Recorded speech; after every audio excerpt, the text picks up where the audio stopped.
In ancient Kyoto, a devout Shinto scholar lived a simple life, but he was often distracted from his prayers by the bustling city.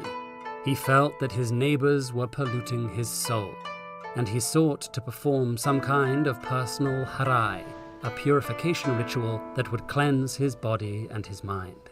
He decided to travel to the revered Hiei Shrine.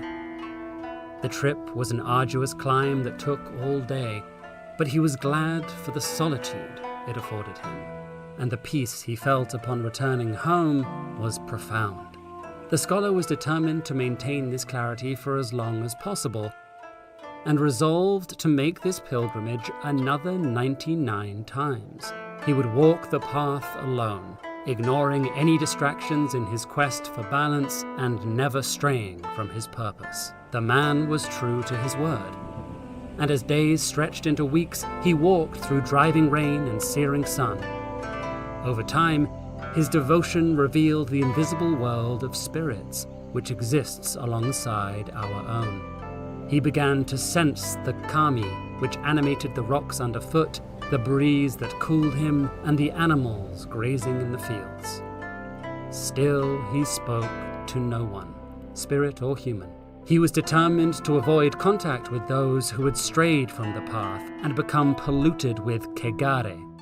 This taboo of defilement hung over the sick and deceased, as well as those who defiled the land or committed violent crimes.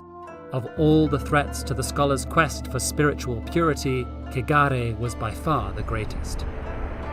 After paying his respects for the 80th time, he set out for home once more. But as darkness fell, he heard strained sobs in the night air. The scholar tried to push forward and ignore the moans, but the desperate cries overwhelmed him. Grimacing, he left his path to follow the sound to its source. He soon came to a cramped cottage, with a woman crumpled outside. Filled with pity, the scholar implored the woman to share her sorrow. She explained that her mother had just died, but no one would help her with the burial. At that news, his heart sank. Touching the body would defile his spirit, draining his life force and leaving him forsaken by the kami. But as he listened to her cries, his sympathies soared.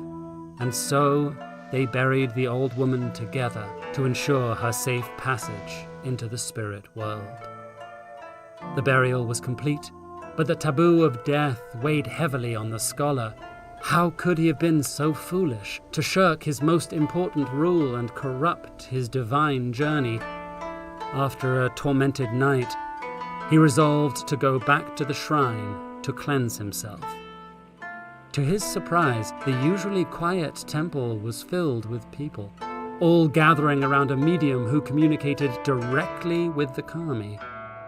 The man hid himself, not daring approach in case anyone glimpsed his polluted soul. But the medium had other ways of seeing, and called him forward from the crowd. Ready to be forsaken, the scholar approached the holy woman, but the medium merely smiled. She took his impure hand in hers and whispered a blessing only he could hear, thanking him for his kindness. In that moment, the scholar discovered a great spiritual secret. Contamination and corruption are two very different things. Filled with insight, the scholar set himself back on his journey, but this time he stopped to help those he met. He began to see the beauty of the spirit world everywhere he went, even in the city he'd previously shunned.